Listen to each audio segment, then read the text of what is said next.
السلام عليكم ورحمة الله وبركاته. نحمده ونصلي على رسوله الكريم.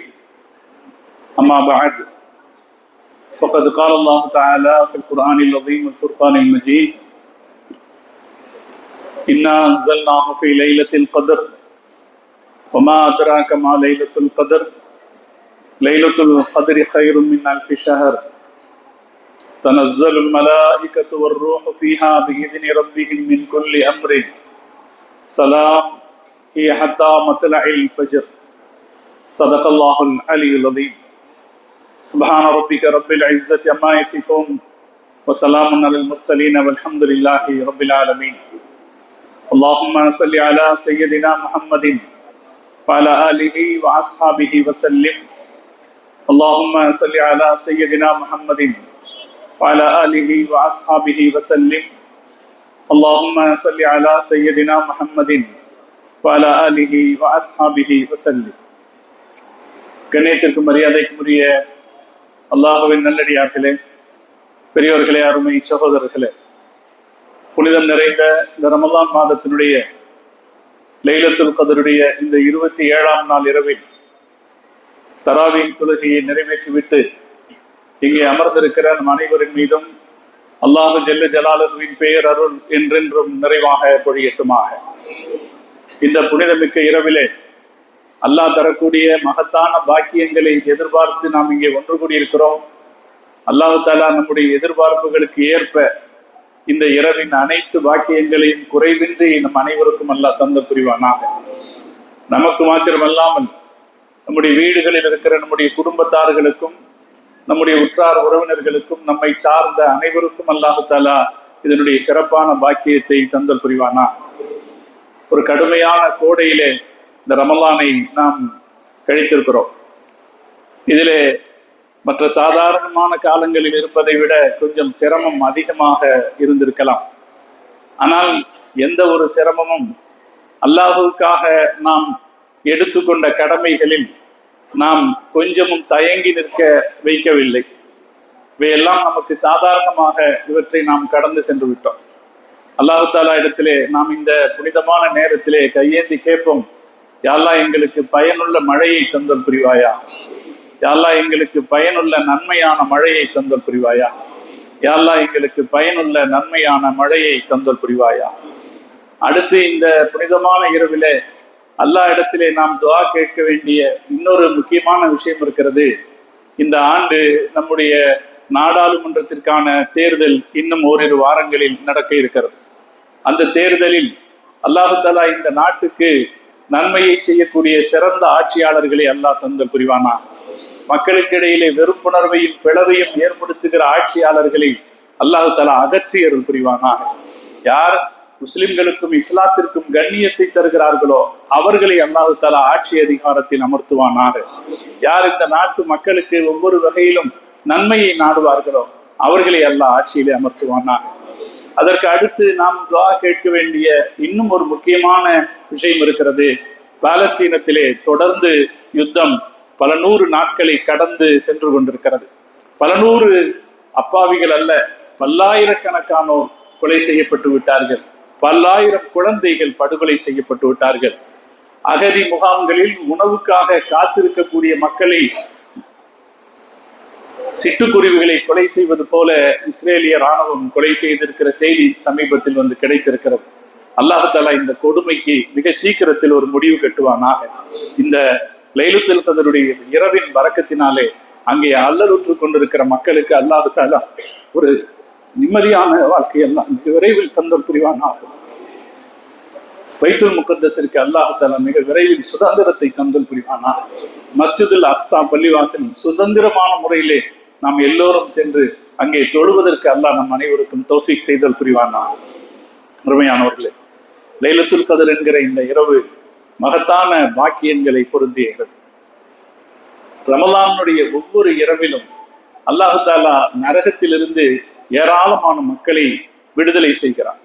நம்முடைய மார்க்க அறிஞர்கள் ஹதீஸின் அடிப்படையிலே சொல்லுவார்கள், ரமலானுடைய ஒட்டுமொத்த மாதத்தில் எவ்வளவு பேர் நரகிலிருந்து விடுதலை செய்யப்படுகிறார்களோ அதைவிட பன்மடங்கான மக்கள் லைலத்துல் கத்ருடைய இரவில் நரகத்திலிருந்து விடுதலை செய்யப்படுகிறார்கள் என்று நம்முடைய ஹதீஸின் அடிப்படையில் நம்முடைய மார்க்க அறிஞர்கள் நமக்கு சொல்லுவார்கள்.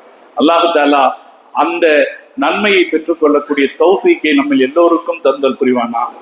அது என்ன சொல்லி காட்டுது அப்படின்னா, இந்த ரமலானுடைய பாக்கியம் எல்லாருக்கும் கிடைக்கும்.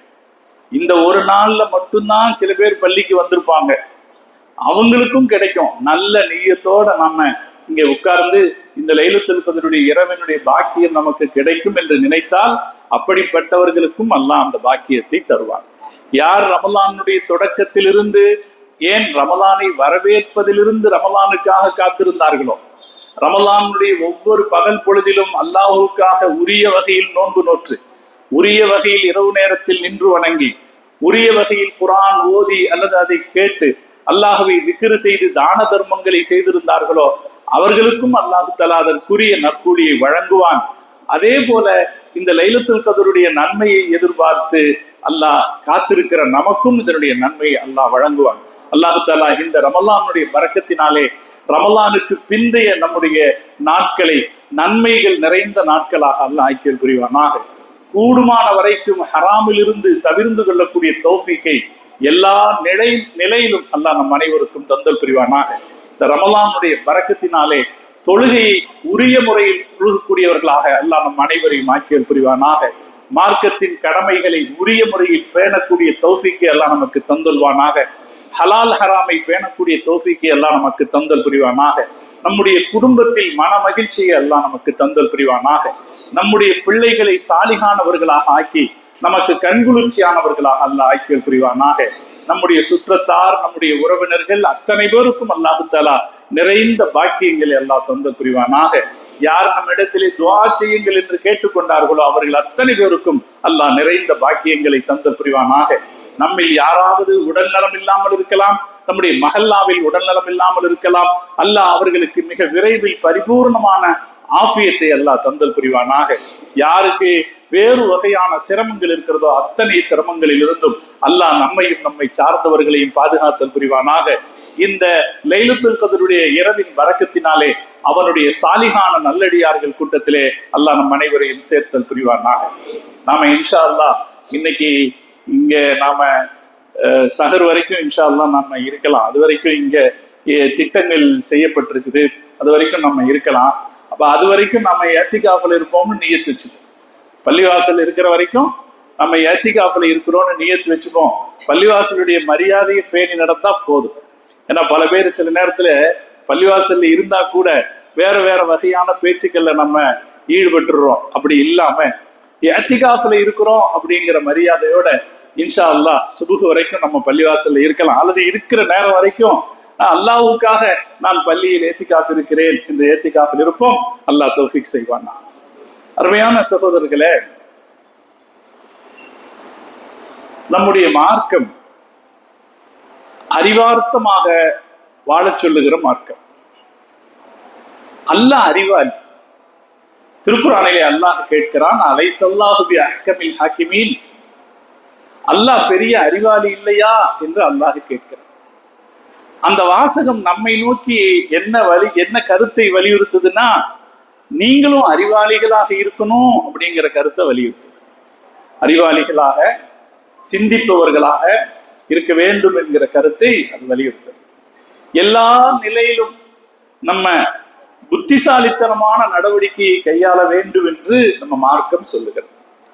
இந்த புத்திசாலித்தனமான இந்த வாழ்க்கை என்பதுல ஒவ்வொரு கட்டத்திலும் இந்த சிந்தனையையும் அறிவையும் மார்க்கம் வலியுறுத்தி இருக்கு. ஒவ்வொரு விஷயத்திலையும் அது தொழுகையாக இருந்தாலும் சரி, தெரிஞ்சு தொழுகுங்க, தொழுக போறோம், அது எந்த நேரம்னு பார்க்கணும்னு மார்க்கம் சொல்லியிருக்கா இல்லையா? திடீர்னு 4 ரக்காத்து தொழுகணும்னு தோணுது, அது சூரியன் உதிக்கிற நேரமாகவோ அல்லது அஸ்தமிக்கிற நேரமாகவோ இருந்து விடக்கூடாது அப்படின்னு பார்க்க சொல்லுதா இல்லையா? அப்ப நம்ம மார்க்கம் அல்லாஹுவுக்கு சஜதா செய்கிற வணக்கமாக இருந்தால் கூட அது சார்ந்து தெரிந்து கொள்ள வேண்டிய விஷயங்களை தெரிஞ்சு செய்யுங்க என்று மார்க்கம் சொல்லுது.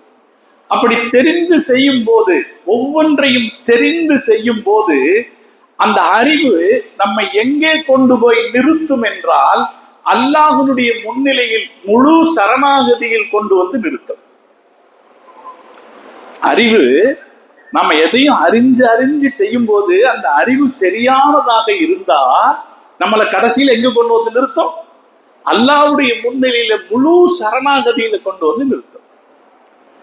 அறிவு வரும்போது மனிதன் தவறி போகிறான் அப்படின்னு சொல்றது இருக்கு பார்த்தீங்களா, அது அல்லாஹ்வா பார்த்து சில பேரை வழி கெடுக்கிறது.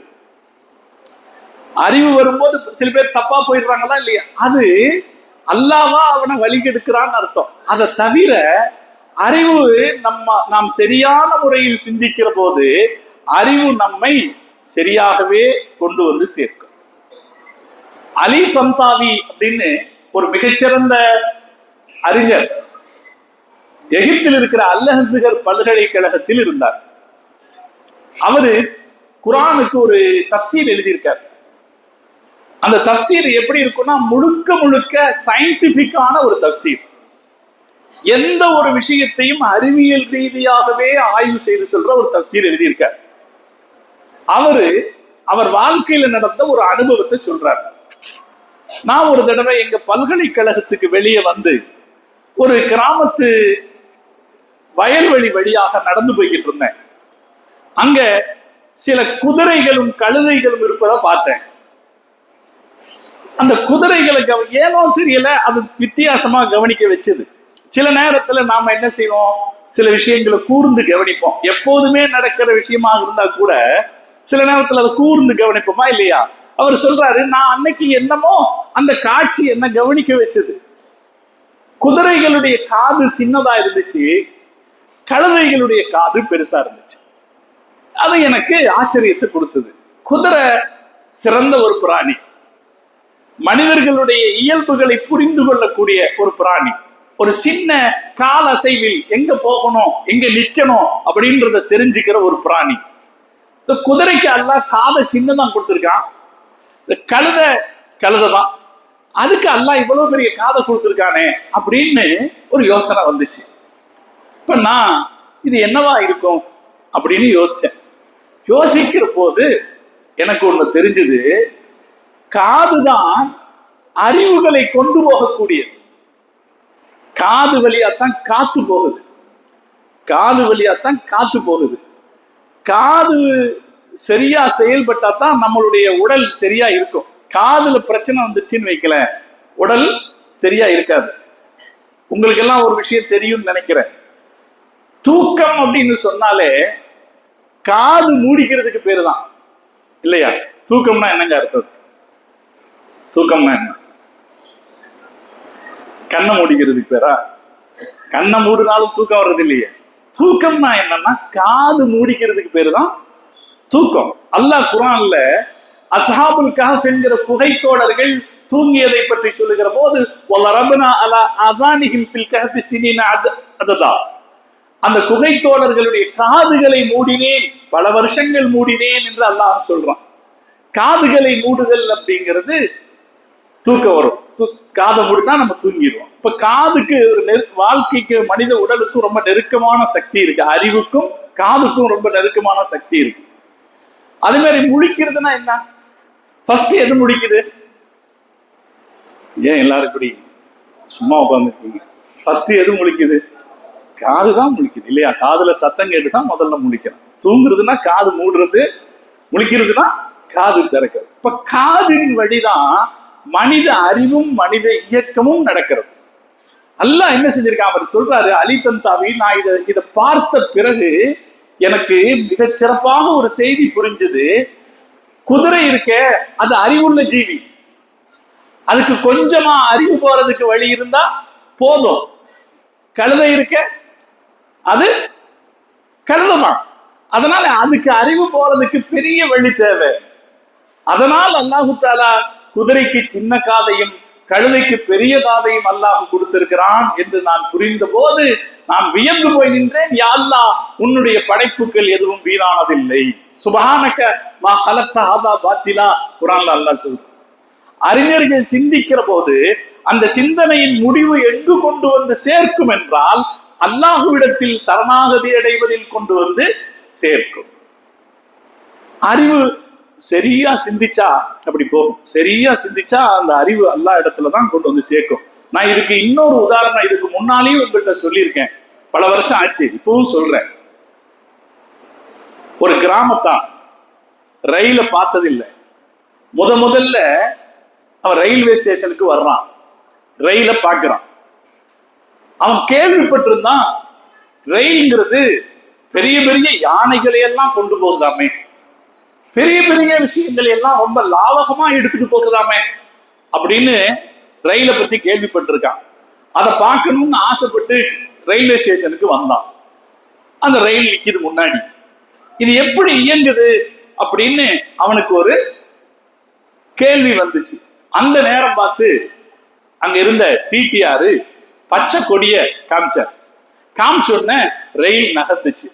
அப்ப அவன் சத்தம் போட்டானா, அடடா இந்த பச்சை கொடிக்கு இவ்வளவு சக்தி இருக்குதா, இந்த பச்சை கொடி தான் இதை இயக்குதா அப்படின்னு அவன் சத்தம் போட்டான். அப்படி அவன் சத்தம் போடும் போது பக்கத்துல ஒரு நகரத்துக்காரன் இருந்தான். அவன் சொன்னானா, நீ கிராமத்தான்றது சரியாத்தானே இருக்கு, கொடியிலையா சக்தி இருக்கு, அந்த பார் முன்னாடி ஒருத்த உட்கார்ந்து வண்டியை ஓடிட்டு இருக்கான் பார், அவன் கையில தான் சக்தி இருக்குது அப்படின்னு சொன்னான். அப்ப பக்கத்துல இன்னொரு கல்லூரி மாணவன் இருந்தான். அவன் சொன்னானா, கிராமத்தானாவது பரவாயில்லையே, நீ அவனை விட மோசமா இருக்கிய, டிரைவர் கிட்டயா சக்தி இருக்கு, டிரைவர் கிட்டயா சக்தி இருக்கு, டிரைவர் கிட்ட எங்கப்பா சக்தி இருக்கு, அவன் உட்கார்ந்து ஓட்டுறானே இன்ஜின், அந்த இன்ஜின்ல தானே சக்தி இருக்குது அப்படின்னு சொன்னாங்க. இப்ப இப்படி ஒரு கதை இருக்கு, கிராமத்தானும் ரயில பார்த்த கதை அப்படின்னு ஒரு கதை இருக்கு. இப்ப இந்த கதையில சிந்தனை எந்த அளவோட நின்றுச்சு, ரயில் இன்ஜின்ங்கிற அளவோட நின்றுச்சு. ஆனா அதுக்கு அடுத்து யோசிச்சோம்னு வைங்கள, ரயில் இன்ஜினுக்கு எங்க இருந்து சக்தி வருது? இன்ஜின் சும்மா இருந்தா சக்தி வருமா? அதுக்கு டீசல் வேணும், டீசல்ல தான் சக்தி வரும். இப்ப டீசல்ல வண்டி ஓடுதுன்னா அதுக்கு அடுத்து கொஞ்சம் யோசிக்கலாமே, இந்த டீசலுக்கு எங்கிருந்து சக்தி வந்தது? டீசலுக்கு எங்கிருந்து சக்தி வந்தது சொல்லுங்க. டீசலுக்கு எங்கிருந்து சக்தி வந்தது? அல்லாஹ் கொடுத்தது. வந்துருமா இல்லையா? அப்ப நம்மளுடைய அறிவு இந்த உலகத்தில் இருக்கிற விஷயங்களை யோசிக்கிற போது அந்த யோசனையின் முடிவுல கடைசியில எங்க கொண்டு வந்து நிறுத்தும் அப்படின்னா, அல்லாவிடத்தில் சரணாகதி அடைவதில் தான் கொண்டு வந்து நிறுத்தும். அதே நேரத்துல நான் ஆரம்பத்தில் சொன்னது போல இந்த அறிவு சில நேரங்களில் நம்மை தவறான பாதையிலும் கொண்டு போய்விடும். அவ்வளவு அறிவு இருந்தும் கூட காரூன் என்கிற ஒரு பெரும் பணக்காரனை பற்றி அல்லாஹ் குர்ஆன்ல சொல்றான். தன்னுடைய அறிவால பெரிய சொத்துக்களை திரட்டினவன், ஆனா அவனை அல்லாஹ் அழிச்சான். பூமி அவனை உள்வாங்கியது. இஸ்லாமிய வரலாற்று ஆசிரியர்கள் சொல்லுவாங்க, இன்னும் அவன் கீழே போய்கிட்டே இருக்கான். மூசா அலைஹிஸ்ஸலாம் காலத்துல கீழே இறங்க ஆரம்பிச்சவன் இன்னும் கீழே இறங்கிட்டே இருக்கான். என்னைக்கு அவன் இறங்குறது நிக்கிறதோ அன்றைக்கு கியாமத் நாள் வந்து விடும் என்று இஸ்லாமிய திருக்குர்ஆனுடைய விரிவுரையாளர்கள் சொல்லுவாங்க. அவன் எதால வீணா போனான்னா அறிவினாலதான் வீணா போனான். அவன் என்ன சொன்னா, இந்த காசெல்லாம் என் அறிவால் கிடைத்தது அப்படின்னு சொன்னான். உதீது அலா இல்மின், என்னுடைய அறிவால் இதெல்லாம் கிடைச்சதுன்னா. அப்ப அறிவு நம்ம எங்க கொண்டு போகும்? அல்லாஹ் இடத்துல முழு சரணாகதியில கொண்டு போய் சேர்க்கும். சில நேரங்கள்ல அந்த அறிவு தப்பான இடத்துக்கு கொண்டு போய் சேர்க்கும். சகோதரர்களே, அந்த தப்பு நிகழாமல் அல்லாஹ் நம் அனைவரையும் பாதுகாப்பான். அந்த தப்பு எந்த இடத்துல நிகழுது அப்படின்னா, வாழ்க்கையில சில நேரங்கள்ல அல்லாஹ்வுடைய ஹிதாயத்து கிடைக்காமல் போய்விடும் போது அது நிகழும். ஹஸரத் இன்னைக்கு தராவிகளை ஓதி முடிக்கும் போது ஆயத்தை எப்படி முடிச்சாருன்னா, உலாயிக்க அலா ஹுதம் மிர் ரப்பிஹிம் வ உலாயிக ஹுமுல் முஃப்லிஹூன் அப்படின்னு சொல்லி முடிச்சார். அந்த ஆயத்தை எப்பவுமே நம்முடைய பழக்கம், அந்த குல்லது பிறப்பின் நாசோட முடிக்க மாட்டோம் இல்லையா? அப்படியே முடிச்சோம் இல்லை, கொஞ்சம் முடிச்சுதான் இருந்தீங்க. குல்லது பிறப்பின் நாசோட நம்ம முடிக்கல இல்லையா? அதுக்கு அடுத்து ஓதுனார் இல்ல. சாதாரணமா எல்லா இடத்துலயும் எங்க ஓதுவாங்கன்னா, குரானை முடிச்சேன்னு சொல்ல மாட்டாங்க, குரானை முடிச்சிட்டோம்னு சொல்ல மாட்டாங்க. அது முடிக்கிற விஷயம் அல்ல, அது தொடர்ந்து ஓதப்படுற விஷயம். குரான் என்றாலே தொடர்ந்து ஓதப்படுற விஷயம்னு அர்த்தம். அதனால ஹாஃபிஸாக்கள் என்ன பண்ணுவாங்க, 19வது ரக்காத்தோட அதை முடிச்சாங்கன்னா 20வது ரக்காத்துல திருப்பி ஆரம்பிப்பாங்க. திருப்பி ஆரம்பிச்சு ஒரு 5 ஆயத்து வருவாங்க. 5 ஆயத்து வருவாங்க. அந்த 5வது ஆயத்து நல்லவர்கள் மூமின்களை பற்றி சொல்லுது, மூமின்களுடைய இயல்பை வர்ணிக்குது. வர்ணிக்கும் போது கடைசியில் அது சொல்லுது, உலாயிக அலா ஹுதம் மின் ரப்பிஹிம், அவர்கள் அல்லாஹ் கொடுக்கிற நேர்வழியில் இருப்பார்கள். உலாயிக ஹுமுல் முஃப்லிஹூன், அவர்களே ஜெயம் பெற்றவர்கள், வெற்றியாளர்கள் என்று முடிக்குது. நம் மனசால துவா செஞ்ச, அல்லாஹ் எங்க எல்லாத்தையும் அப்படி ஆக்குவாயாக அப்படின்னு நாம் துவா செய்ய. அல்லாஹ் நம்ம எல்லாத்தையும் அப்படி ஆக்கணும். நம்ம வாழ்ற இன்றைய காலகட்டம் எப்படி இருக்குதுன்னா, ஈமானிய வாழ்க்கையிலிருந்து நம்மளை ரொம்ப தூரம் பிரிச்சுட்டு போறதுக்கான ஏற்பாடுகள் பல இடத்துல நடக்குது. நாமுமே என்ன ஆகிட்டு இருக்கோம்னா, நம்முடைய ஈமானிய வாழ்க்கையில நிறைய அலட்சியத்துக்கும் சந்தேகத்துக்கும் ஆட்பட்டு தீனுடைய வழியிலிருந்து கொஞ்சம் கொஞ்சமா விலகி போகிற ஆபத்து அங்கங்க நடக்குது. இப்ப சமீபத்துல நான் ஒரு செய்தி கேள்விப்பட்டேன். ஒரு ஹசரத்து சொல்றார், எனக்கு ஒரு அம்மா ஃபோன் பண்ணாங்க, வயசான பாட்டி. அந்த அம்மா சொன்னாங்க, ஹசரத் எனக்கு 2 பெண் பிள்ளைங்க, பேர குழந்தைங்க, அவங்க ஒரு இடத்துல பல்கலைக்கழகத்துல, ஒரு பெரிய பல்கலைக்கழகத்துல படிக்கிறாங்க, ஊருக்கு வந்திருக்காங்க. நாங்க சந்தோஷமா பிள்ளைங்களை வரவேற்று, நாங்க அவங்க ஹாஸ்டல்ல சரியான சாப்பாடெல்லாம் கிடைச்சிருக்காத அப்படின்னு இங்க நல்ல சாப்பாடெல்லாம் ஆக்கி நாங்க அவங்கள சந்தோஷமா வரவேற்று உபசரிச்சுக்கிட்டு இருக்கோம். அந்த பிள்ளைங்க 2 பேரும் திடீர்னு சொல்றாங்க, நாங்க 2 பேரும் காதலிக்கிறோம் அப்படின்னு. அதுவே எங்க குடும்பத்துக்கு பெரிய அதிர்ச்சியா இருந்துச்சு. அதுக்கு அடுத்து ஒரு குண்டை தூக்கி போட்டாங்க, நாங்க 2 பேரும் கிறிஸ்தவர்களை காதலிக்கிறோம். எங்களால தாங்க முடியல, குடும்பமே கதறி நிக்குது. அப்ப நான் அந்த பெண்கள்கிட்ட சுதாரிச்சுக்கிட்டு என் பேத்திகள்கிட்ட சொன்னேன், அம்மா அல்லாஹ்வை பயப்பட வேண்டாமாமா அப்படின்னு நான் சொன்னேன். அந்த பேத்திக சொல்றாங்க, அல்லாஹ் எல்லாம் ஒண்ணும் இல்லம்மா அப்படின்னு சொல்றாங்க. அந்த அம்மா சொல்றாங்க, என் இதயத்துல இடி விழுந்த மாதிரி இருக்குது. என் பேத்திக வாயிலிருந்து என்ன வார்த்தை வருது, அல்லாஹ் எல்லாம் இல்லம்மா அப்படின்ற ஒரு வார்த்தை வருது என்று அவர்கள் சொன்னாங்க. சொல்லி இப்படி நடக்குது என்று அவங்க கேட்டாங்க. இப்ப இன்னைக்கு பல இடத்திலையும் பல சூழல்களையும் நம்ம பார்க்கிறோம், மார்க்கம் அலட்சியப்படுத்தப்படுவதும், அல்லாஹ்வுடைய வார்த்தைகள் அலட்சியப்படுத்தப்படுவதும், ஈமானிய காரியங்கள் அலட்சியப்படுத்தப்படுவதும் சகஜமாக நடைபெறுவதை பார்க்கிறோம். அதுலேயும் சகோதரர்களே, குறிப்பாக இன்னைக்கு இருக்கிற இந்த 20 வயசிலிருந்து 20 வயதுக்கு கீழ் இருக்கிற இளைஞர்கள், அல்லது 25 வயசுக்கு கீழ் இருக்கிற இளைஞர்கள், ஒரு 15 வயசிலிருந்து 25 வயசு வரைக்கும் இருக்கிற இளைய சமுதாயம் என்ன திட்டத்தில் இருக்கிறது என்பதை புரிந்து கொள்ள முடியாமல், அது புரிந்து கொள்ள முடியாததாக இருக்கிறது. எப்படி இருக்கிறாங்க அப்படின்னு தெரிஞ்சுக்க முடியல. அவங்களுக்கு தீன்கிறத பத்தி ஒரு நம்பிக்கையோ ஈடுபாடோ இருக்கிறதா என்று தெரிந்து கொள்ள முடியல. நம்மில் ஒவ்வொருவரும் நம்முடைய குடும்பத்தில் இருக்கிற இது மாதிரி வயதில் இருக்கிற இளைஞர்களை நாம் பார்க்கிறோம். அவங்க எப்படி இருக்கிறாங்க, அவங்களுடைய என்ன விரும்புகிறார்களோ அதே வாழ்க்கை என்றும் அதே பெரிதென்றும் நினைக்கிற மனோநிலையில் இருக்கிறார்களா இல்லையா? இந்த குணம் இந்த அளவோட நிக்காது. இந்த குணம் இருக்க, இன்னைக்கு உருவாகி இருக்கிற இந்த குணம் இருக்க, அந்த அளவோட நிக்காது. அது அடுத்தடுத்த கட்டங்களை கடந்து வரும். அந்த ஆபத்து இருக்கிறது. அல்லாஹ் பாதுகாப்பான், அல்லாஹ் பாதுகாப்பான். இந்த ஆபத்து இருக்கு, நம்ம ஒவ்வொரு இடத்துலயும் பார்த்துக்கிட்டு தான் இருக்கோம். அந்த ஆபத்து இருக்கு. நம்ம பகுதி முழுக்க முழுக்க 99% முஸ்லிம்கள் வாழ்கிற பகுதி. இந்த முஸ்லிம்கள் வாழ்கிற பகுதியில நாம என்ன பார்க்கிறோம்னா, ஒரு 10% இளைஞர்களாவது கஞ்சாவில் மூழ்கி கிடக்கிறார். 10%. நான் குறைச்சு சொல்றேன்னு உங்களுக்கே தெரியும். 10% இளைஞர்களாவது கஞ்சாவில் மூழ்கி கிடக்கிறார். நம்ம ஊர்ல தொழுதுட்டு வர்ற பசங்களை சில பசங்க அடிச்சிருக்காங்க. இங்க நம்ம பகுதி இல்லை. என்னன்னா, அவங்க கஞ்சா குடிச்சிட்டு உட்கார்ந்துருக்காங்க. அந்த வழியா தொழுதுட்டு வர்ற பசங்கள்கிட்ட விளையாடி இருக்கிறாங்க, தகராறாயிருக்கு, பிரச்சனையாயிருக்கு. இன்னைக்கு நம்ம பார்க்கும்போது அதிர்ச்சியாகவும் ஆச்சரியமாகவும் இருக்கிறது. ஆண்கள் ஒரு பக்கம் இப்படி ஈமானிய வழியிலிருந்து வழிதவறி போறாங்கன்னா, சகோதரிகள் பெண்களிடத்திலேயும் இது மாதிரியான பல வகைகளில் அவர்கள் வழிதவறி செல்லுகிற ஒரு கால சூழ்நிலையை நாம் பார்க்கிறோம். இது நம்ம எல்லோருக்கும் ஒரு பெருத்த அதிர்ச்சியை தரக்கூடிய விஷயம். நான் இங்கேதான் ஒரு எச்சரிக்கையை இந்த நல்ல நேரத்துல பதிய வைக்கணும்னு நினைச்சேன். இந்த எல்லை இருக்கு பாருங்க, இது இந்த 25 அப்படிங்கிற எல்லையோட நிக்காது. ஆபத்துகள் எப்போதுமே மடை திறந்த வெள்ளம் போல தாண்டி வரும்போது அது எல்லைகளை கடந்து போகும். அது கடந்து போகிற போது யார் வரைக்கும் போய் சேரும் என்று சொல்ல முடியாது. அந்த ஆபத்து நம்மில் நிகழக்கூடாது என்று நாம் துஆ செய்வோம். அல்லாஹ் பாதுகாப்பான். ஈமானை பாதுகாத்துக் கொள்வது என்பது இன்றைய நேரத்தில் மிக முக்கியமான தேவையாக இருக்கு. நாம இங்க எந்த அடிப்படையில ஏன் உட்கார்ந்துருக்கோம்? இங்க நம்ம ஈமான் தான் நம்மளை கொண்டு உட்கார வச்சிருக்கு இல்லையா? என்னதுக்கு எது கொண்டு உட்கார வச்சிருக்கு? இந்த ராத்திரி 1000 மாதங்களை விட சிறந்தது என்கிற ஈமான் தானே நம்மளை கொண்டு உட்கார வச்சிருக்கு.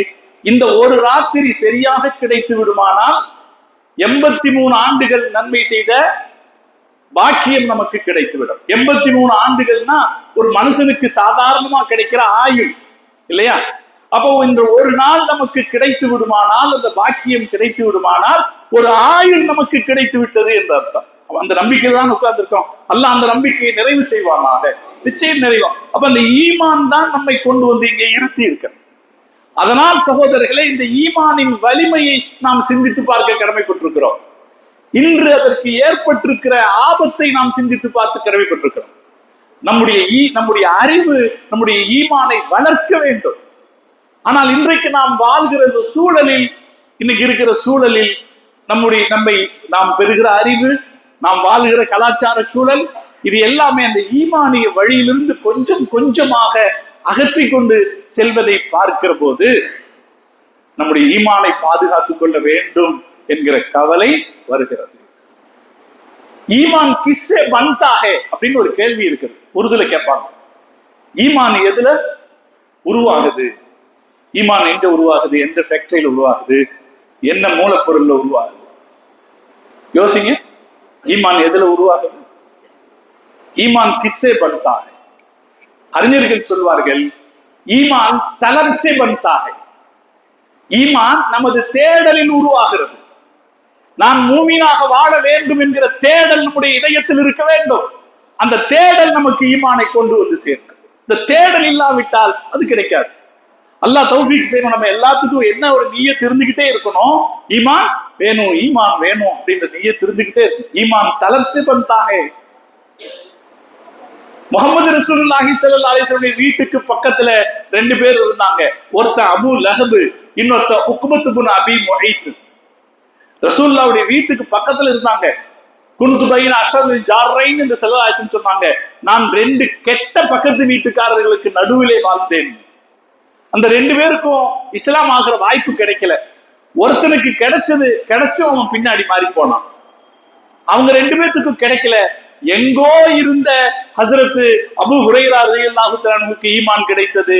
எங்கோ இருந்த உவைசுல் கர்னி ரஹ்மத்துல்லாஹி அலைஹி அவர்களுக்கு ஈமான் கிடைத்தது.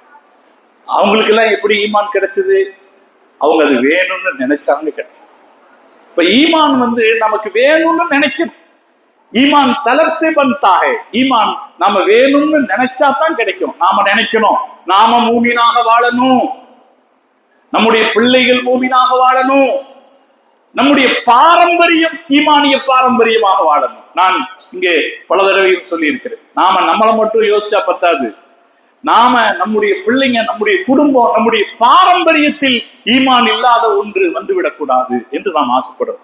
அப்ப நம்ம வேணும்னு நினைச்சா தான் அது கிடைக்கும்.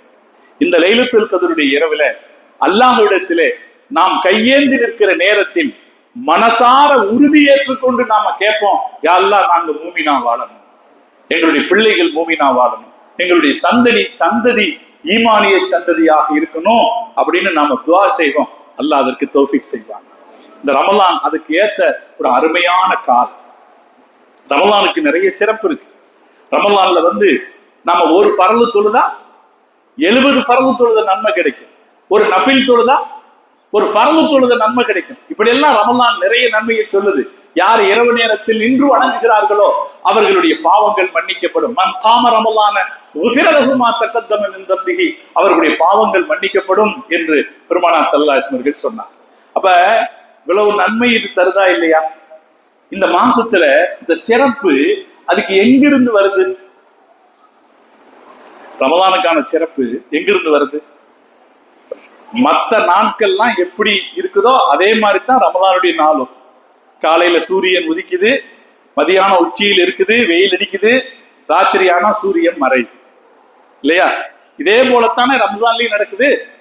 ரமலான்ல சிறப்புன்னு வேற ஏதாவது மாறி நடக்குதா? வேற எதுவும் மாறி நடக்கல. ரம்ஜான் மாதமும் ரமலானுடைய காலங்களும் மற்ற காலங்களை போலத்தான் இருக்கிறது.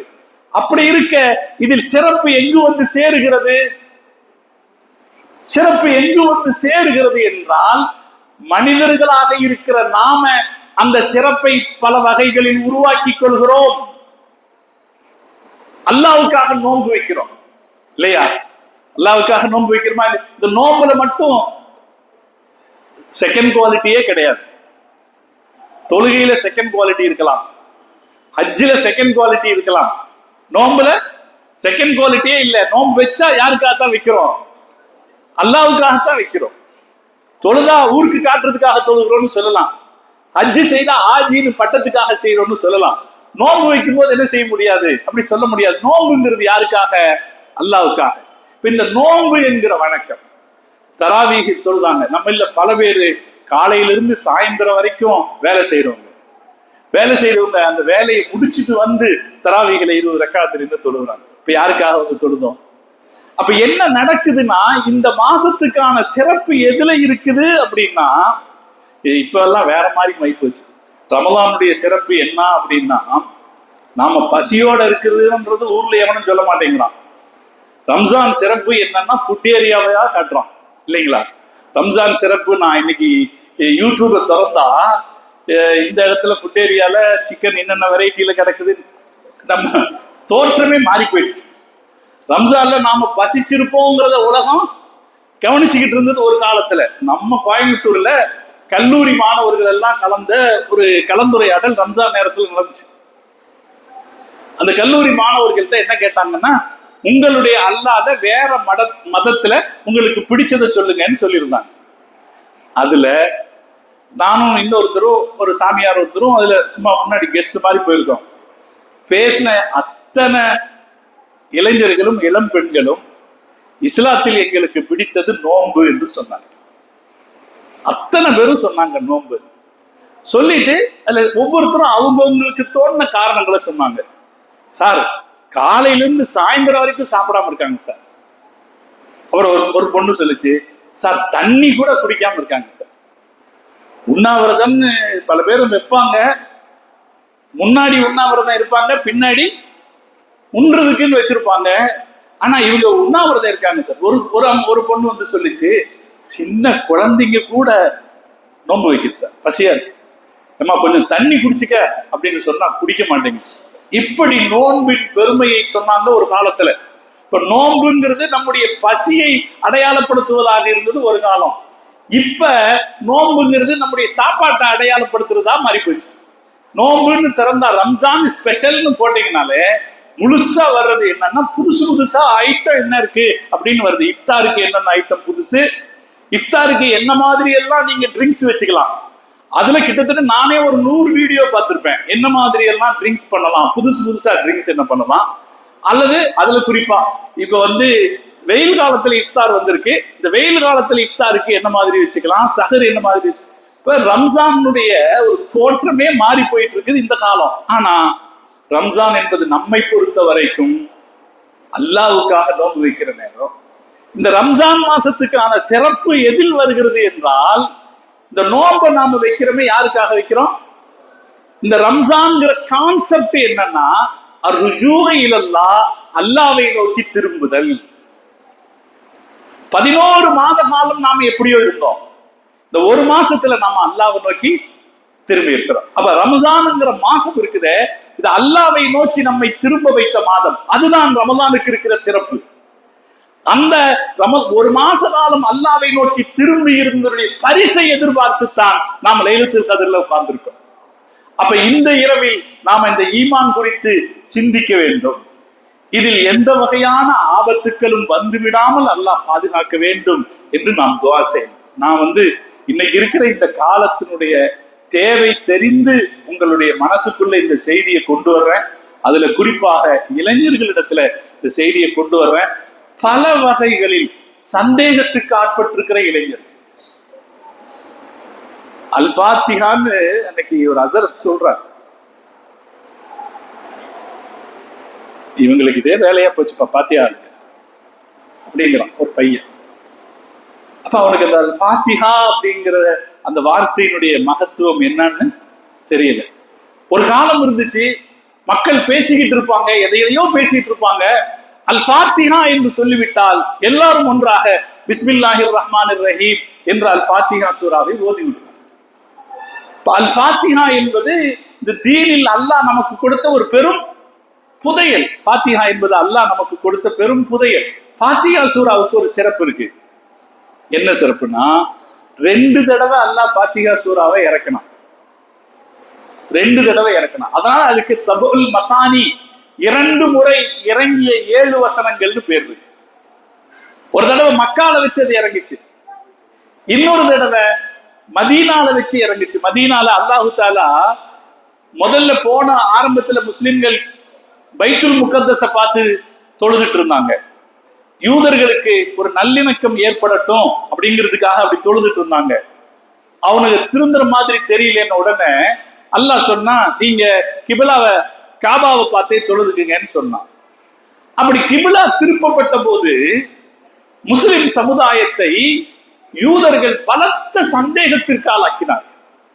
என்ன நீங்க தொழுகிற திசைவே இப்படி மாத்திட்டீங்களே, தொழுகிற திசைவே நேற்று வரைக்கும் இப்படி தொழுதீங்களே, அந்த தொழுகை எல்லாம் என்னாச்சு, இன்னைக்கு இப்படி தொழுகிறீங்களே, இது மாறாதா அப்படின்னு அந்த கிபிலாவை திசை திருப்பினதையே பெரிய சர்ச்சையாக்கி மக்களுடைய வாழ்க்கையை சலனத்துக்குள்ளாக்குனாங்க. அந்த நேரத்தில் அந்த சலனத்தை போக்குவதற்காக அல்லாஹ் 2ஆம் முறையாக இறக்கினான் சூரத்துல் ஃபாத்திஹா. நான் இங்க ஃபாத்திஹாவை சொல்றதுக்கு காரணம் இருக்கு சார்.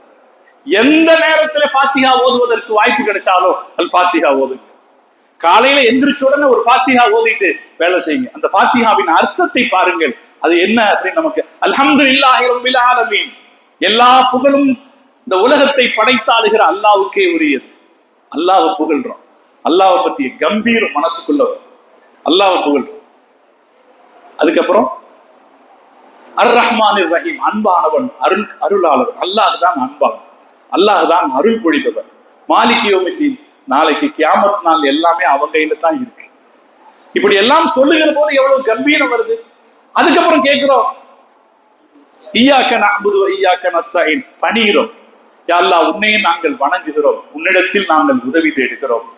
இஹ்தினஸ் ஸிராத்தல் முஸ்தகீம், யா அல்லாஹ் எங்களுக்கு நேரான பாதையை காட்டுவாயாக. ஸிராத்தல் லதீன அன்அம்த அலைஹிம், யாருக்கு நீ நேர்வழி செய்தாயோ அவர்களுடைய பாதையை காட்டுவாயாக. கைரில் மக்தூபி அலைஹிம், உன்னுடைய கோபத்திற்கு ஆளானவர்களுடைய பாதை அல்ல, வலல்லாலீன், வழிதவறி சென்றவர்களுடைய பாதையும் அல்ல, நேரான பாதையை காட்டுவாயா. தினசரி ஓத வேண்டாமா? இத தினசரி ஓத வேண்டாமா? அதுதான் நம்ம ஒவ்வொரு தொழுகையிலையும் ஓதுறோம். இப்ப அல் ஃபாத்திஹா என்பது ஒரு காலகட்டத்தில் முஸ்லிம்கள் சலனத்திற்கு உள்ளாக்கப்பட்ட போது அவங்களுடைய சலனத்தை போக்குவதற்காக 2வது தடவை அல்லாஹ் இறக்கின சூரா அது. இப்ப அந்த சூரா நமக்கு இன்னைக்கு அது ஓதப்படும் போது ஒரு கேலியாக பார்க்கப்படுகிற ஒரு சூழ்நிலை வருமானால் அது எவ்வளவு ஆபத்தானது. அதனால சகோதரர்களே, இன்றைய நம்முடைய சூழ்நிலையில நம்முடைய ஈமானை பாதுகாத்துக் கொள்வது என்பது மிக முக்கியமானது. அல்லாஹ் தௌஃபீக் செய்வான். இந்த ஈமான் பாதுகாக்கப்படுறதுக்கு ஒரே ஒரு ரகசியம் இருக்கு, அதைத்தான் இன்னைக்கு சொல்லப்படுறேன். ஈமானை பாதுகாத்துக்கிறதுக்கு என்ன செய்யும்? நான் ரகசியம்னு சொன்னாலும் அதுல எல்லாம் பெரிய விஷயம் எல்லாம் இல்லை. குர்ஆன் நம் ஈமானை பாதுகாக்க, குர்ஆன் நம் ஈமானை பாதுகாக்க. நமக்கும் சரி, நம் பிள்ளைகளுக்கும் சரி, சந்ததிகளுக்கும் சொல்லி வைப்போம், குர்ஆன் நம்முடைய ஈமானை பாதுகாக்க. நாம் தொடர்ந்து ரமலானிலே உலக அரங்கிலே இஸ்லாம் எப்படி பரவியது என்ற செய்தியை நம்ம பள்ளிவாசல்ல பேசிட்டு வர்ற போது நான் முக்கியமாக சொன்னேன், இஸ்லாம் எப்படி பரவிச்சு. முதலாவதாக ரசூலுல்லாவுடைய இயல்புகளால பரவிச்சு. ரசூலுல்லாவுடைய இயல்பை பார்த்து மக்கள் இஸ்லாத்துக்கு வந்தாங்க. அபூபக்கர் சித்திக் ரலியல்லாஹு அன்ஹு, உஸ்மான் ரலியல்லாஹு அன்ஹு எல்லாம் ரசூலுல்லாவுடைய இயல்பு பார்த்து வந்தாங்க. அலி ரலியல்லாஹு அன்ஹு 8 வயசு பையன், நபி ஸல்லல்லாஹு அலைஹி வஸல்லம் அவர்கள் நபி என்று அறிவிக்கப்பட்ட உடனே இதை மக்களுக்கு சொல்வதற்காக சஃபா மலைக்குன்றின் மீது ஏறி நின்று நான் அல்லாஹ் அனுப்பிய தூதன்னு சொன்னாங்க. அந்த மக்கள் அதை சரியா கேட்கல, அதை கலந்து போயிட்டாங்க. அதுக்கப்புறம் ரசூல் ஸல்லல்லாஹு அலைஹி வஸல்லம் மக்காவின் குறைஷிகளுக்கு ஒரு விருந்து வைத்தார்கள்.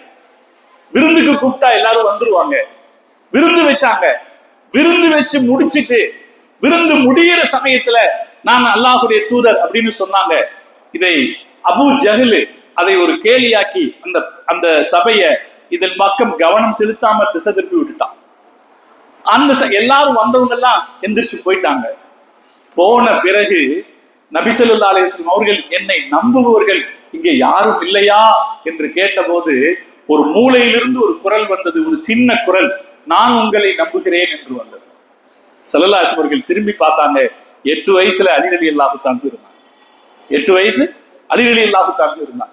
அப்ப நபி ஸல்லல்லாஹு அலைஹி வஸல்லம் அவர்களை ஈமான் கொண்ட இந்த சஹாபாக்கள், பெருமானார் ஸல்லல்லாஹு அலைஹி வஸல்லம் அவர்களை ஈமான் அந்த கொள்ளும் போது ரசூலுல்லாஹ்வுடைய இயல்பை பார்த்து ஈமான் கொண்டாங்க. இரண்டாவது ஈமானுக்கு வந்தது குர்ஆனை பார்த்து ஈமானுக்கு வந்தாங்க. இந்த உலகத்தில் அன்றிலிருந்து இன்று வரைக்கும் நான் நிறைய வரலாறுகளை தொடர்ந்து சொன்னேன். குர்ஆனை பார்த்து மக்கள் ஈமானுக்கு வந்தார். உமர் ரலியல்லாஹு தஆலா குர்ஆனை பார்த்து ஈமான், குர்ஆனை கேட்டு குர்ஆனை பார்த்து ஈமானுக்கு வந்தார். பல பேரும் குர்ஆனை பார்த்து தான் வந்தார்கள். இன்றைக்கும் அப்படித்தான் குர்ஆனை பார்த்து ஈமானுக்கு வருகிறார். சமீபத்துல நான் இந்த யுவான் ரிட்லியை பற்றி உங்களுக்கு சொல்லியிருக்கிறேன். அமெரிக்கா ஆப்கானிஸ்தானத்தை தாக்கிய போது ஆப்கானிஸ்தானத்துக்கு உள்ள யுவான் ரிட்லிங்கிற பெண்மணி லண்டன்ல இருக்கிற சண்டே எக்ஸ்பிரஸ் என்ற பத்திரிகையில ஜர்னலிஸ்ட் நிருபரா இருந்தாங்க. அந்த அம்மா என்ன நினைக்கிறாங்க, ஆப்கானிஸ்தானுக்குள்ள போய் நேரடியாக இந்த கள நிலவரங்களை பார்க்கணும்னு நினைக்கிறாங்க. விசாவுக்கு அப்ளை பண்றாங்க, விசா கிடைக்க மாட்டேங்குது. அந்த அம்மா பாகிஸ்தானுக்கு போய் பாகிஸ்தான்ல இருந்து ரகசியமாக ஆப்கானிஸ்தானுக்குள்ள போகலாம்னு நினைக்கிறாங்க. அதுக்குன்னு சில ஏஜென்ட்டுகள் ஒத்துக்கிட்டாங்க. நீங்க புர்கா போடணும்னாங்க. புர்கா வாங்கி போட்டுக்கிச்சு.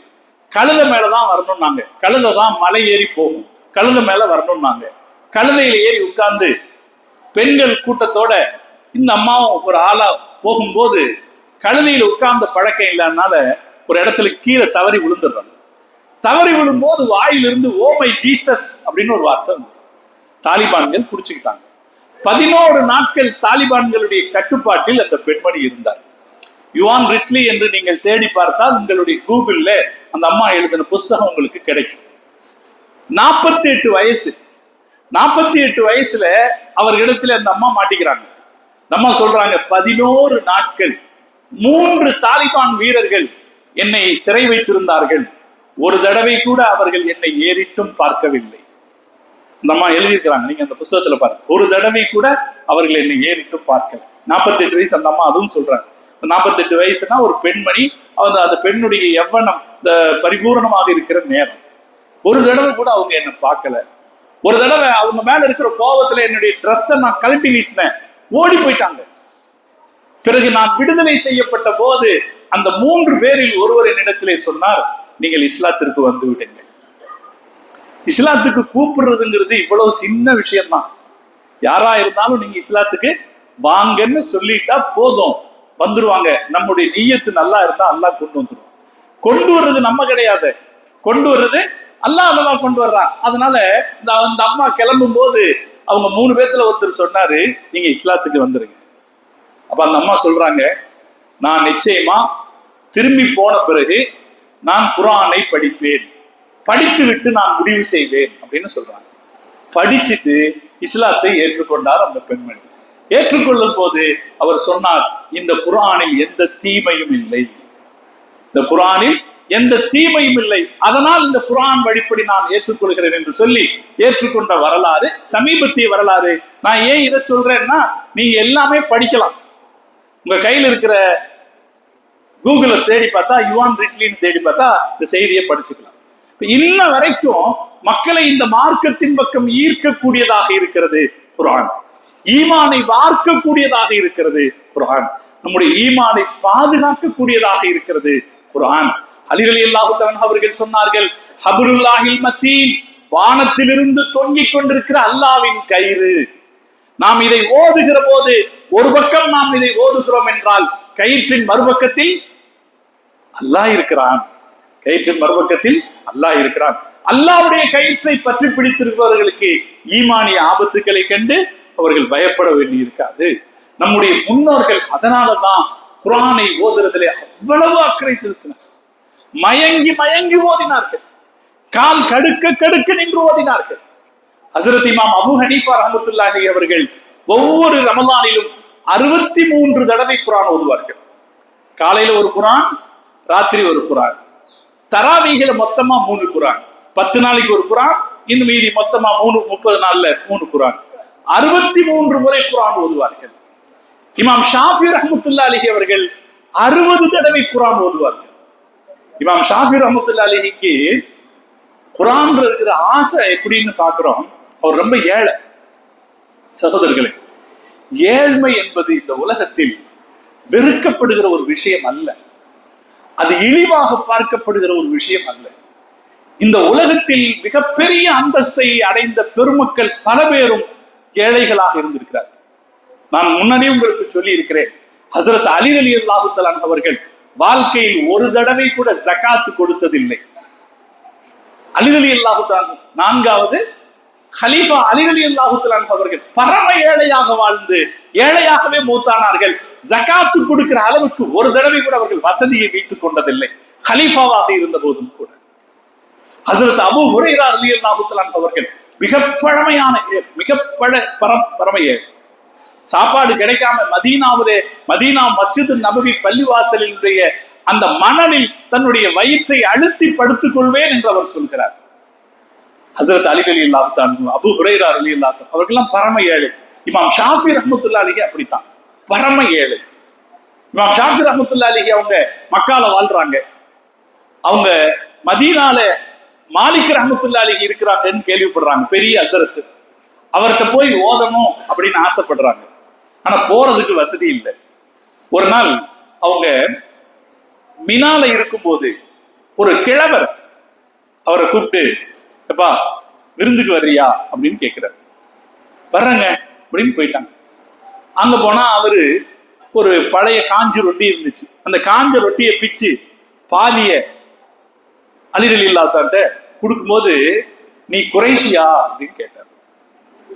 இப்ப இமாம் ஷாஃபி ரஹ்மத்துல்லாஹி அலைஹி கேட்டாங்க, நான் குறைஷி தான், ஆனா அதை எப்படி கண்டுபிடிச்சீங்க? அப்ப அவர் சொன்னாரு, குறைஷிகள் விருந்துக்கு அழைத்தால் சஞ்சலம் இல்லாமல் வந்து விடுவார்கள். எப்படி அவர்கள் விருந்து கொடுப்பார்களோ, பிறருக்கு மிக தாராளமாக விருந்து கொடுப்பார்களோ, அதுபோல விருந்து என்று கூப்பிட்டால் வந்து, அதுக்கும் பெரிய குணம் வேணுங்க. நம்ம போயிட்டே இருக்கிறோம், ஒரு ஆள் வந்து திடீர்னு வாங்க வீட்டுல சாப்பிடலான்னு கூப்பிட்டா போவோமா? நான் என்னங்க முசாஃபரான்னு கேட்டுருவோம் இல்லையா? கூப்பிட போக மாட்டோம். அப்ப நம்ம கம்பீரம் பார்ப்போம். அவங்க என்ன பார்ப்பாங்க? இது ரிஸ்க்கு, இது அல்லாஹ் கொடுக்கிறது, அல்லாஹ் கொடுக்கிறது ஹலாலா கிடைக்கிறது ரிஸ்க்கு.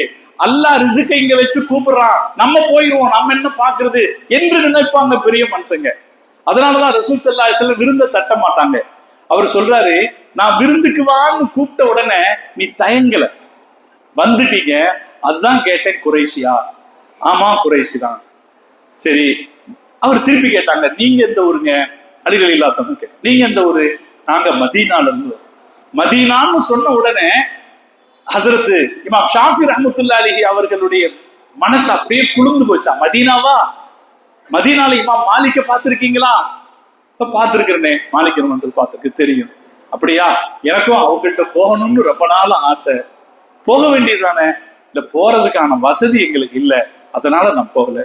அப்ப அவர் சொன்னாராம், தம்பி, நாங்க 14 பேர் வந்தோம், எங்கள ஒருத்தர் வர்ற வழியில இறந்து போயிட்டார், அவருடைய ஒட்டகை காலியா தான் இருக்கு, நீங்க வர்றதா இருந்தா நான் அவங்கள்ட்ட சம்மதம் கேட்டுக்கிறேன், நீங்க வாங்க அப்படின்னு சொன்னாங்க. நாங்க சரிங்க, கேட்டுட்டு சொல்லுங்க. அவர்கள் சம்மதித்தார்கள்.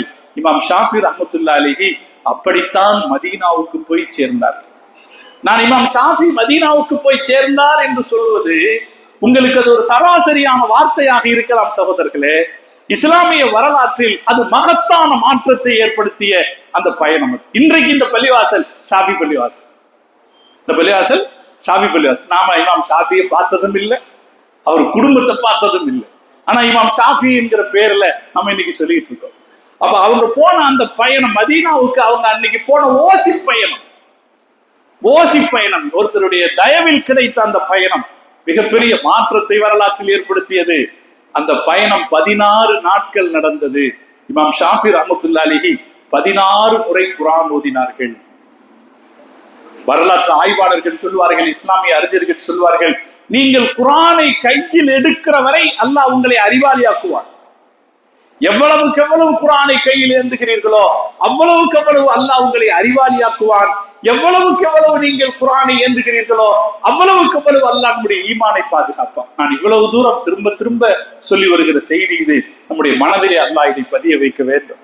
குர்ஆன் நம்முடைய இதயத்தில் இருக்கிற வரைக்கும் அல்லாஹ் நம்முடைய ஈமானை பாதுகாப்பான். அருமையான சகோதரர்களே, இந்த வரலாறு தொடர்ந்து நம்முடைய பள்ளிவாசலில் பேசி வரணும்.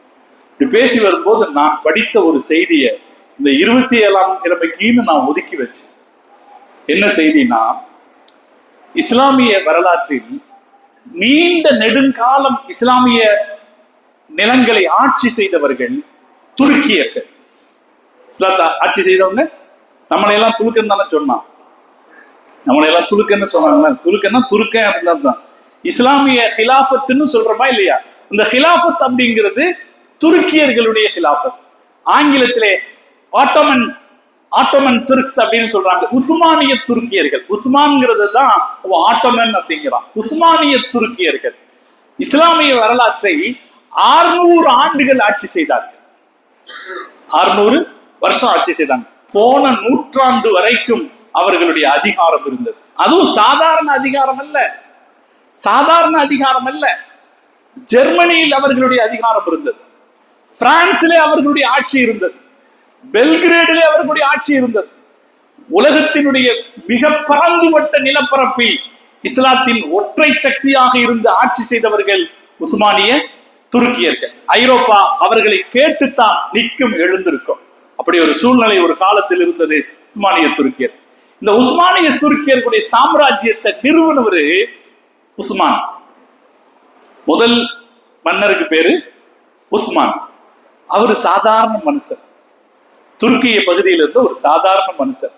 அவர்கிட்ட ஒரு குணம் இருந்துச்சு, விருந்தாளிகளை உபசரிப்பார். யாரு விருந்தாளின்னு தெரிஞ்சாலும் வீட்டுக்கு கூட்டிட்டு போய் இருக்கிறத கொடுத்து அனுப்புவார்.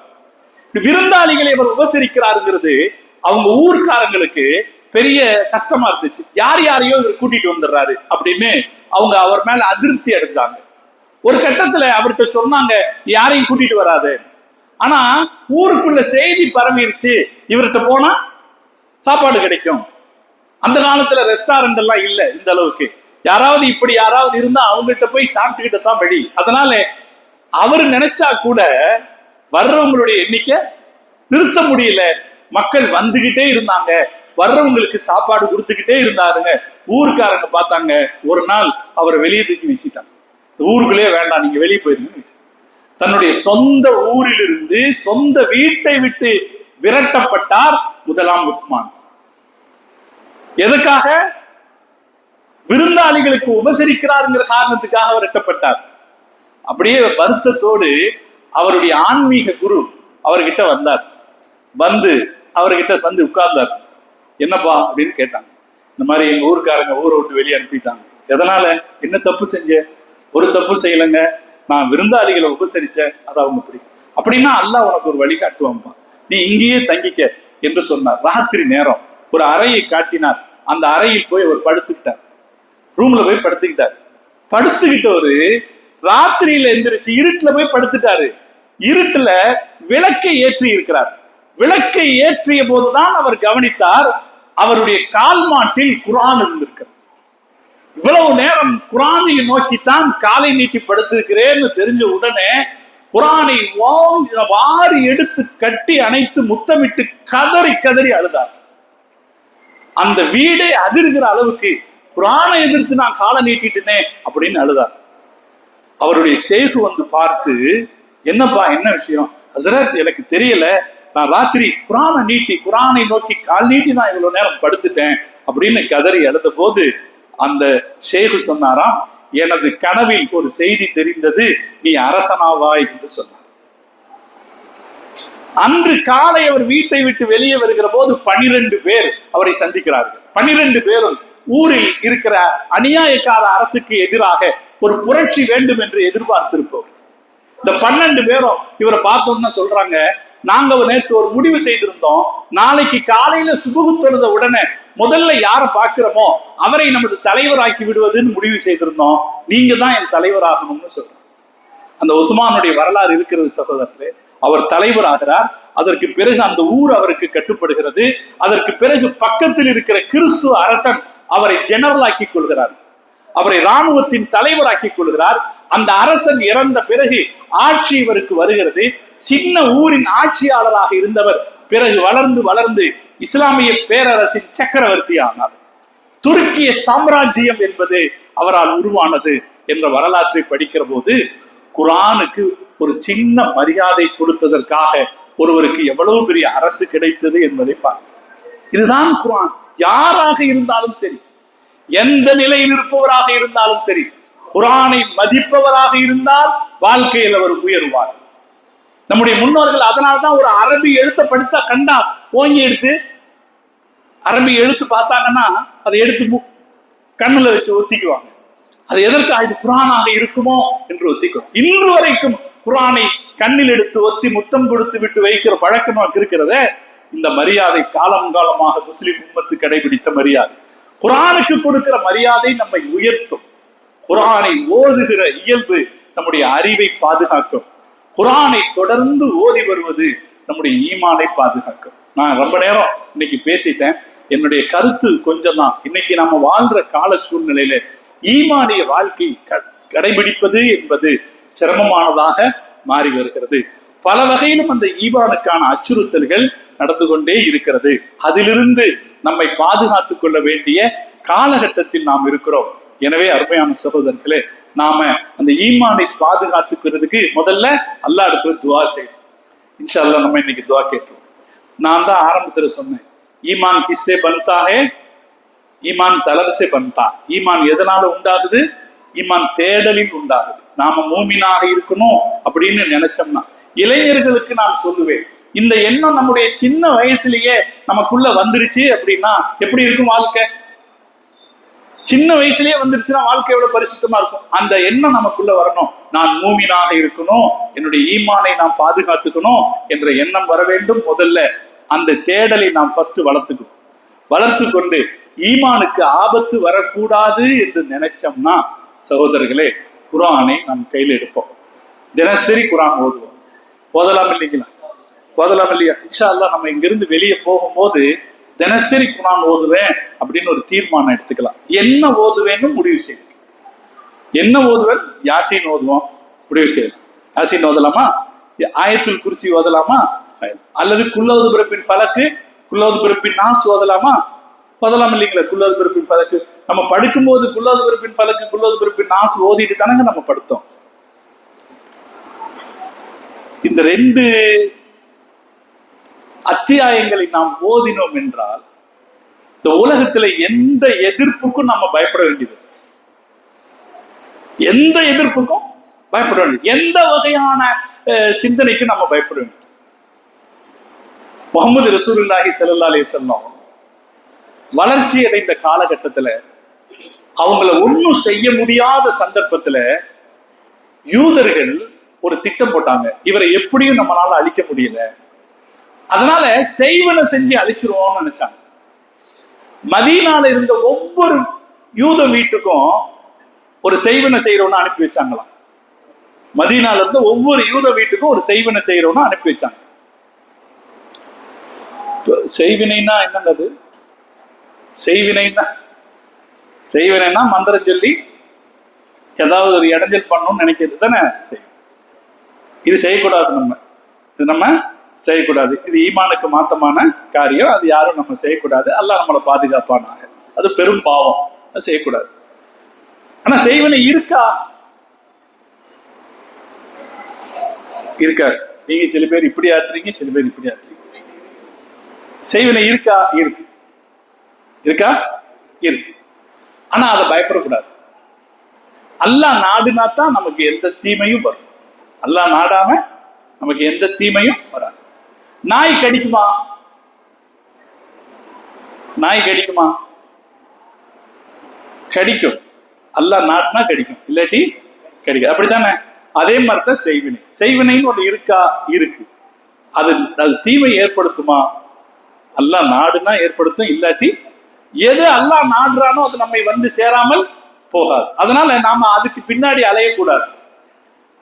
அப்படி செய்வினைன்னு ஏதாவது ஒண்ணு நமக்கு மனசுக்குள்ள ஏதாவது இருக்குமோ அப்படின்னு ஒண்ணு தோணுச்சுன்னு வைங்களேன், யோசிக்கவே செய்யாதீங்க. குல்லோது பிறப்பின் நாஸ், குல்லோது பிறப்பின் ஃபலக் மட்டும் ஓதுங்க போதும். சஹீஹுல் புகாரில ஒரு ஹதீஸ் இருக்கு. மதீனாவில் இருந்த யூதர்கள் அங்கிருந்த ஒரு பெரிய செய்வினைக்காரன் அவனை அணுகுனாங்க. அவனை அணுகி லஞ்சம் கொடுத்து நீ முகமதுக்கு எதிராக செய்வினை செய் அப்படின்னு சொன்னாங்க. அவன் பெரிய செய்வினைக்காரன். அவனுடைய பிள்ளைகளை கூட செய்வினை தெரிஞ்சவங்களா மாத்தி இருந்தான். அவன் ரசூலுல்லாஹ்வுடைய முடி ஒண்ணு கொண்டு வர சொன்னான். யாரோ ஒரு முடியை கொண்டு போனாங்க. அந்த முடியில 12 முடிச்சு போட்டான், 11 முடிச்சு போட்டான். முடிச்சு போட்டா அவனுடைய பிள்ளைகளை சொல்லி இதுல மந்திரம் ஓதுங்கன்னு சொன்னான்.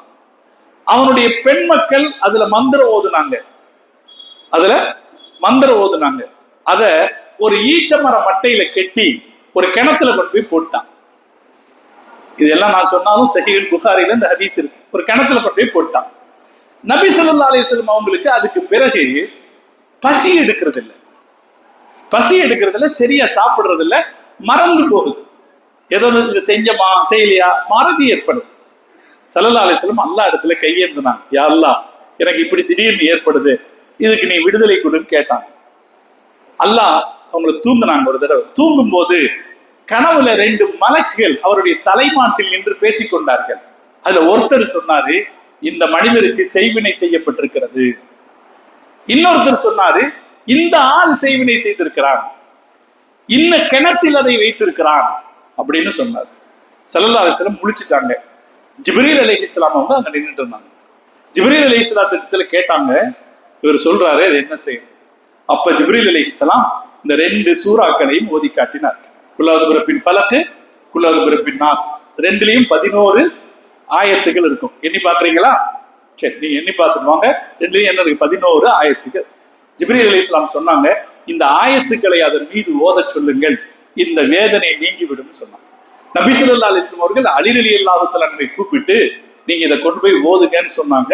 அவருடைய ஆபத்து நீங்கியது. ஸல்லல்லாஹு அலைஹி வஸல்லம் இருந்த பிரச்சனை நீங்கியது. லபீத் இப்னு அஸம் அப்படிங்கிற அந்த மந்திரவாதிய ஸல்லல்லாஹு அலைஹி வஸல்லம் கூப்பிட்டு வர சொன்னாங்க. எப்பா, எனக்கு எதிராக செஞ்சியா? ஆமா செஞ்சேன். ஆனா நான் உங்க மேல இருக்கிற வெறுப்புல நான் செய்யல, காசு கொடுத்து செய்யுங்க சொன்னாங்க, அதனால செஞ்சேன். நபி ஸல்லல்லாஹு அலைஹி வஸல்லம் அவரை மன்னித்து விட்டார். இப்படி ஒரு ஹதீஸ் இருக்கிறது. அந்த ஹதீஸ் சொல்றது அந்த ஹதீஸ் நமக்கு சொல்ற எல்லா தீமையிலிருந்தும் பாதுகாக்கிற சக்தி குல்லாது பிறப்பின் ஃபலக், குல்லாது பிறப்பின் நாஸுக்கு இருக்கு. ஒரு தடவை எடுத்து அதனுடைய அர்த்தத்தை படிச்சு பாருங்க. குல், நபியே கூறுவீராக, அஊது, நான் பாதுகாப்பு தேடுகிறேன் அப்படிங்கிறது. குல் அஊது பிறப்பின் ஃபலக், குல் அஊது பிறப்பின் நாஸ். 2 எப்படி ஆரம்பிக்குது? அஊதுன்னு ஆரம்பிக்குது இல்லையா? அஊதுன்னா நான் பாதுகாப்பு தேடுகிறேன், இன்னதிலிருந்து பாதுகாப்பு தேடுகிறேன் இருக்கு. இன்ஷா அல்லாஹ் உங்களுக்கு கிடைக்கும்னா ஒரு தடவை எடுத்து பார்த்துருக்கு. எதுல இருந்து தான் பார்த்து. அப்ப இந்த குல்லாது பிறப்பின் ஃபலக், குல்லாது பிறப்பின் நாஸ் ஓதினால் எல்லா வகையிலும் பாதுகாப்பு கிடைக்கும். நான் இதை சுருக்கமாக உங்களுடைய கவனத்திற்கு கொண்டு வர செய்தி ஒண்ணுதான், நம்முடைய ஈமானை பாதுகாக்கிற சக்தி இந்த குர்ஆனுக்கு இருக்கிறது. அதனால இன்ஷா அல்லாஹ் தினசரி குர்ஆன் ஓதுவோம் என்று நாம் முடிவு செய்து கொண்டால் இந்த ரமலானுடைய பாக்கியம் வருஷத்திற்கு பின்னால் இருக்கிற எல்லா நாட்களிலும் தொடரும். அல்லாஹ் தௌஃபீக் செய்வானா. மிக அருமையாக நம்முடைய ஹாஃபிஸ் அவர்கள் ரமலானிலே குர்ஆன் ஓதினார்கள். ஒவ்வொரு தடவையும் நம்ம கிராத்து கேட்கும் போதெல்லாம் மனசு அப்படியே ஒரு ஏதோ தென்றல் காற்று தடவுவது போல இனிமையாக இருக்கும். ஹஸரத் அவர்களுக்கு நம் சார்பாக நாம் நன்றி சொல்லிக் கொள்வோம். ஜஸாக்கல்லாஹ் ஹைரன். அல்லாஹ் அவருக்கு அதற்குரிய சிறந்த கூலியை தந்தல் புரிவானாக. அல்லாஹ் அவருக்கு அவருடைய குடும்ப வாழ்க்கையிலும் அவருடைய மற்ற வாழ்க்கையிலும் அல்லாஹ் அவருக்கு பரக்கத் செய்வானாக. அவருடைய இல்மிலே அல்லாஹ் பரக்கத் செய்வானாக. இப்ப இன்ஷா அல்லாஹ் நம்ம இதை மனசுல வச்சுக்குவோம். இங்கிருந்து போறதுக்கு முன்னாடி நான் தினசரி முதலமா இன்ஷா அல்லாவே கம்மியா தான் வருது. நல்லது சொல்றதுக்குமா இவ்வளவு தயக்கம்? இன்ஷா அல்லா ஓதலாம். இல்லைங்க, யார் வந்து கேட்க போறது இல்லை. நாளைக்கு எங்க ஓதுனீங்களா அப்படின்னு நம்ம கேட்க போறது இல்லை.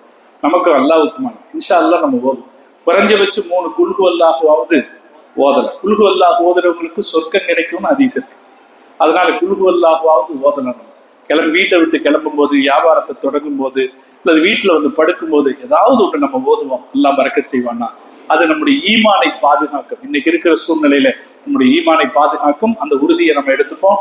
இன்ஷா அல்லாஹ் இன்னைக்கு இந்த வருஷம் முழுக்க ஓதிய குரானை நம்முடைய ஹாஃபிஸ் அவர்கள் ஹத்தமுக்கு துவா ஓதுவாங்க. நம்ம எல்லாமே முக்கியமான 3 விஷயங்களை மனசுல வச்சுப்போம். ஒண்ணு, நல்ல மழை பெய்யணும். வெயில் ரொம்ப ஜாஸ்தியா இருக்கு இல்லையா? 2 டிகிரி ஜாஸ்தி ஆயிடுச்சு இல்லைங்க. அதனால வெயில் ரொம்ப ஜாஸ்தியா இருக்கு. அதனால நல்ல மழை பெய்யணும் அப்படின்னு துவா செய்யணும். 2வது, நம் நாட்டில் நடைபெறக்கூடிய, வருகிற ஆண்டில் நடைபெறக்கூடிய தேர்தல்ல நல்ல முடிவு கிடைக்கணும். இஸ்லாத்திற்கும் முஸ்லிம்களுக்கும் கண்ணியத்தை தருகிற ஒரு முடிவு கிடைக்கணும் அப்படின்னு நம்ம ஒரு நியத்து வச்சுப்போம். 3வது, பாலஸ்தீனத்தில் இருக்கிற மக்களுக்கு ஒரு தீர்வு கிடைக்கணும். சுதந்திர பாலஸ்தீனம் ஏற்பட வேண்டும் அப்படின்னு ஒரு நியத்து வச்சுப்போம். அது அல்லாம நம்முடைய ஈமானிய வாழ்க்கை நம்முடைய மௌத்து வரைக்கும் பாதுகாக்கப்பட்டதாக இருக்கணும் அப்படின்னு நியத்து வச்சுப்போம். அதுக்கு மேல என்னென்ன நம்முடைய ஹாஜத்துகள் இருக்கோ அந்த ஹாஜத்துகள் அனைத்தையும் அல்லாஹு தஆலா இந்த சபையினுடைய பரக்கத்தினாலே, லைலத்துல் கத்ருடைய இரவின் பரக்கத்தினாலே அல்லாஹ் அங்கீகரித்து தர வேண்டும் என்று நியத்து வச்சுப்போம். அதே போல நம்முடைய பாவங்களை எல்லாம் அல்லாஹ் மன்னிச்சிடணும் அப்படிங்கிறத பிரதானமா நியத்து வச்சுப்போம். ஆயிஷா ரலியல்லாஹு தஆலா அன்ஹா அவங்க ரசூலுல்லாஹ்ட்ட கேட்டாங்க, லைலத்துல் கத்ர்ல நான் என்ன செய்யறது அப்படின்னு கேட்டாங்க. அப்ப ரசூலுல்லாஹ் சொன்னாங்க, அல்லாஹும்ம இன்னக அஃபூவன் துஹிப்புல் அஃவ ஃபஅஃபு அன்னா யா கரீம் யா ரஹீம் யா அல்லாஹ். அல்லாஹும்ம இன்னக அஃபூவன் துஹிப்புல் அஃவ ஃபஅஃபு அன்னா. அர்த்தம் சொல்ற, அரபி தெரியாட்டி அர்த்தத்தில், யா அல்லாஹ் நீ மன்னிப்பவன், எங்கள் பாவங்களை மன்னிப்பாயாக அப்படின்னு அர்த்தம். நீ மன்னிப்பவன், மன்னிப்பதை விரும்புகிறாய், எங்கள் பாவங்களை மன்னிப்பாயாக. இந்த துஆவை ரசூலுல்லாஹ் கேட்க சொன்னாங்க. அல்லாஹ் நம் அனைவருடைய பாவங்களை மன்னித்தல் புரிவானாக. ரகசியமான பகிரங்கமான பாவங்கள் அனைத்தையும் மன்னித்தல் புரிவானாக. இந்த ரமலானுக்கு பிந்தைய காலகட்டத்தை எந்த பாவங்களும் இல்லாத ஒரு பரிசுத்தமான காலமாக அல்லாஹ் ஆக்கி புரிவானாக என்று துஆ செய்து நான் நிறைகிறேன். இன்ஷா அல்லாஹ் இப்ப ஹசரத் அவங்க இந்த மாதம் முழுக்க ஓதிய குர்ஆனுக்கு ஹத்தம் செய்து துஆ ஓதுவாங்க.